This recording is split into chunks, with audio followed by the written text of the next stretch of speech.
भारत में जिस चीज़ के लिए सबसे ज़्यादा खुशी होनी चाहिए, उत्साह होना चाहिए, या जिस बात पे हम भारतवासियों को प्राउड करना चाहिए, अक्सर ऐसा होता है कि हमारी नासमझी की वजह से उस चीज़ को बहुत सेंसिटिव बना दिया जाता है। चीज़ें सामाजिक रूप से कई ऐसी चीज़ें हैं, विशेषकर ये वीडियो बनाने का सीधा सीधा मकसद है, क्योंकि बात अगर पॉइंट टू पॉइंट की जाए, बात अगर मुद्दे की जाए तो उसमें बहुत सारी चीज़ें निकल के आती हैं। स्वाभाविक रूप से सबसे पहले इस्लाम धर्म के मानने वालों के लिए सबसे पाक महीना ये माह रमज़ान चल रहा है। उस माह रमज़ान की बहुत ढेर सारी मुबारकबाद। और उसके बाद हिंदू धर्म या फिर सनातन आस्था के जो असत्य पे सत्य की जीत, जिस तरीके से अहंकार का दहन हुआ, जिस तरीके से पाप का दहन हुआ, जिस तरीके से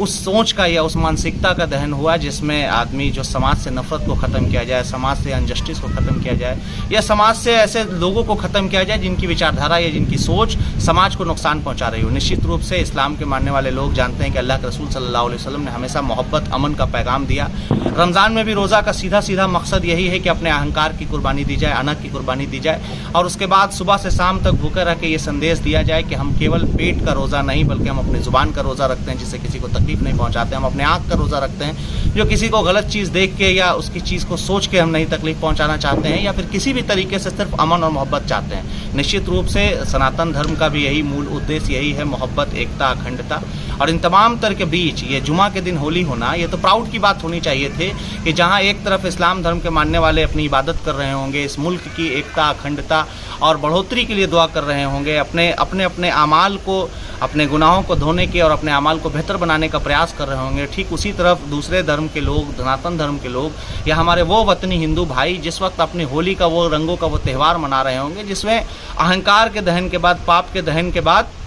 एक उत्साह का माहौल होता है, एक एकता का माहौल होता है। तो दोनों पर्वों का उद्देश्य निश्चित रूप से मिलना और प्रेम और सद्भाव है। तो फिर ये परेशानी, ये बेचैनी क्यों?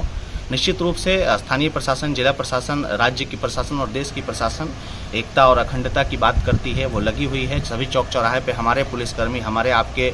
चाहने वाले मजिस्ट्रेट, हमारे आपके परिवार से आने वाले लोग लगे हुए हैं आपकी सुरक्षा के लिए। लेकिन आखिर इसमें इतना बवाला क्यों? सुरक्षा की बात दूसरा हमारे सुरक्षा क्यों करे, जबकि वही पड़ोसी के साथ हमें रहना है। मूल संदेश, बेसिक बात यही है कि कल होली का दिन है। सबसे पहले तो होली की बहुत ढेर सारी बधाई। रंगों के इस त्यौहार में अल्लाह पाक से यही दुआ है कि इस मुल्क के 133 करोड़ लोगों के जीवन में एक बेहतरीन रंग घोल दिया जाए, और वो रंग मोहब्बत का हो, वो रंग अमन का हो, वो रंग तरक्की का हो, वो रंग बदलाव का हो। इस देश की तकदीर को और तस्वीर को बदला जा सके। हम नगर पंचायत रोहतास के मुख्य पार्षद प्रतिनिधि होने के नाते सबसे पहले तो हम अपने नगर पंचायत वासियों से, उसके बाद प्रखंडवासी, जिलावासी, राज्यवासी और देशवासियों से अनुरोध करते हैं कि कल जब होली का जिस वक्त पर्व हो रहा होगा, जब होली मनाई जा रही होगी, उस वक्त जुमा की नमाज पढ़ने भी लोग जा रहे होंगे, सेम टाइम है। तो अगर कहीं जाने अनजाने में गलती से किसी पे कोई रंग पड़ जाए तो उसमें रंग में भंग डालने की कोशिश न की जाए। उसको पहले आप नज़रअंदाज कीजिए, उसको धुल लीजिए और उसके बाद फिर अपनी नमाज को अदा कीजिए, और उसके बाद दुआ कीजिए कि अल्लाह उसको हिदायत दे। अगर किसी ने जानबूझ के पढ़ाया है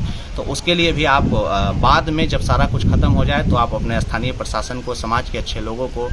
सूचना दे सकते हैं। वहाँ से कार्रवाई ना हो तो जिला प्रशासन को सूचना दे सकते हैं। लेकिन किसी भी तरह की कोई मॉब एक्टिविटी या किसी का जवाब देना या किसी तरह की अफवाह पर ध्यान देना, ये गलती बिल्कुल नहीं करें। देश भर में कल जुमा की नमाज भी बेहतर तरीके से मनाई जाए, और होली मनाने वाले साथियों से या हमारे उम्र के नौजवान से या अपने से कम उम्र के नौजवानों से विनम्र अनुरोध है कि कल आप कोशिश कीजिए कि जिस वक्त आप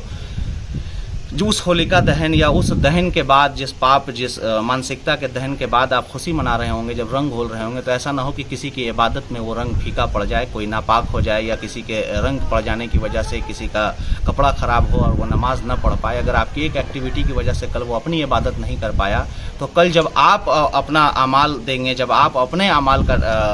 आपके जब सवाल होगा, जब जिस ईश्वर को आप मानते होंगे, जहाँ भी जानते होंगे, दुनिया के सभी लोग का एक ईश्वर में आस्था है, तो निश्चित रूप से हमको मर के कहीं ना कहीं जाना है। तो जहाँ भी जाना है उसको भी मुंह दिखाना है। हम मर्यादा पुरुषोत्तम श्री राम के मानने वाले लोग अपने आचरण से, अपने किसी भी तरीके से दूसरे आस्था के मानने वाले लोगों को तकलीफ नहीं पहुँचा सकते। तो निश्चित रूप से हम सब एक हैं, और हम सबको मिल के एक बड़ा परिचय देना है। देश दुनिया में कहाँ क्या हो रहा है, कौन नेता कौन सा स्टेटमेंट दे रहा है, कौन पदाधिकारी क्या कर रहा है, इस बात पे बिल्कुल ध्यान नहीं देना है। ध्यान इस बात पे देना है कि अपने गांव में हर एक आदमी को, हर एक व्यक्ति पे ये लागू होता है कि अपने गांव में, अपने मोहल्ला में, अपने समाज में अपने नगर क्षेत्र में, अपने जिला क्षेत्र में, अपने पंचायत क्षेत्र में, अपने राज्य में और अपने देश में किस तरीके से मोहब्बत अमन को घोला जा सके, किस तरीके से खुशियों का रंग बिखेरा जा सके। एक बार पुनः बहुत ढेर सारी शुभकामनाएं, होली की बहुत ढेर सारी मुबारकबाद, रमजानुल मुबारक की बहुत ढेर सारी मुबारकबाद, आगामी ईद पर्व की बहुत ढेर सारी मुबारकबाद। और इस अमन के माहौल में बाबा भीमराव अम्बेडकर के मानने वाले सभी संवैधानिक लोग किसी भी तरीके से कानून को हाथ में नहीं लेना है। अगर कहीं किसी तरह की कोई ऊंच नीच होती है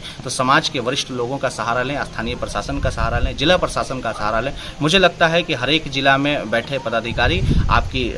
सेफ्टी को, आपकी सुरक्षा को सुनिश्चित करते हैं और उसमें लगे हुए हैं। तो इसका फ़ायदा उठाएं और किसी भी तरीके से किसी भी मामले में उग्र नहीं होना है, बल्कि मोहब्बत के साथ अगर कहीं पे किसी पर एक दूसरे को रंग पड़ जाए या किसी पे एक दूसरे पे किसी तरह से कोई तकलीफ पहुंच जाए, तुराब न्याजी के किसी तरीके से कल के होली के रंग में अगर किसी तरह की कोई तकलीफ पहुंचती हो तो तुराब न्याजी को माफ़ करके तुराब न्याजी को समझाने की कोशिश की जाए। या किसी तुराब कुमार, तुराब सिंह के किसी काम से किसी इंसान को तकलीफ पहुँचती हो तो उसको समझाने का काम किया जाए, न कि उग्र किया जाए, माहौल ख़राब किया जाए। ये खुशियों का रंग खुशी के रंग में रहना चाहिए और किसी भी तरीके से देश में या राज्य में, जिला में कहीं भी आप ये सुनिश्चित कीजिए, हर एक भारतवासियों की जिम्मेदारी है कि एकता और अखंडता के साथ अपने अपने त्यौहार को मनाया जाए। सभी लोगों को सभी के त्यौहार की, सभी की आस्था की बहुत ढेर सारी मुबारकबाद। बहुत बहुत शुक्रिया, प्रणाम।